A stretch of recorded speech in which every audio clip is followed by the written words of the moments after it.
ഉണ്ണികൃഷ്ണൻ പോറ്റിയെ ജാമ്യത്തിലെടുക്കാൻ വേണ്ടി ഹാജരായത് Congress അഭിഭാഷകനായിട്ടുള്ള Levin Thomas Venattu. കാര്യങ്ങളൊക്കെ വ്യക്തമല്ലേ? ഒരു സൈഡിലൂടെ വിശ്വാസ സംരക്ഷണ യാത്ര, അയ്യപ്പന്റെ സ്വർണത്തിനു വേണ്ടി മുറവിളി, മറു സൈഡിൽ കൂടെ ഈ കേസിൽ പ്രതിയായിട്ടുള്ള വ്യക്തിയെ രക്ഷപ്പെടുത്താൻ നിയമസഹായം എത്തിച്ചു കൊടുക്കുന്നത് കോൺഗ്രസ്.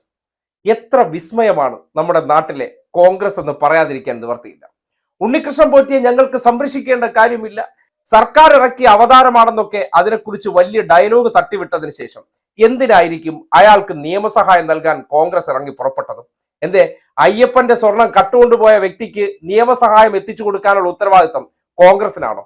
നേരത്തെ യൂത്ത് കോൺഗ്രസിലും KSUവിലും പ്രവർത്തിച്ചിരുന്ന ലോ അക്കാഡമിയിലെ KSU പ്രതിനിധിയായിട്ടുള്ള ഇപ്പോ കോൺഗ്രസിന്റെ സജീവ പ്രവർത്തകനായിട്ടുള്ള ലെവിൻ തോമസ് വേണാട്ട് ഈ ഒരു ഉദ്യമത്തിൽ ഇറങ്ങി പുറപ്പെട്ടിട്ടുണ്ടെങ്കിൽ ആരുടെ നിർദ്ദേശപ്രകാരമായിരിക്കും? നേരത്തെ അയ്യപ്പ സംഗമം നടക്കുന്നതിന് തൊട്ടു മുന്നോടിയായിട്ട് ഇങ്ങനെ ഒരു ഞെട്ടിക്കുന്ന വെളിപ്പെടുത്തലുമായി മാധ്യമങ്ങൾക്ക് മുന്നിൽ വന്ന വ്യക്തി എന്തായാലും സർക്കാരിനെ സഹായിക്കാൻ വന്നവരല്ലല്ലോ. മറ്റാരുടെയോ കൊട്ടേഷൻ ഏറ്റെടുത്തുകൊണ്ടാണ് അവിടുത്തെ സ്വർണം കളവ് പോയി എന്നുള്ളൊരു ആരോപണം ഉന്നയിക്കുന്നത്.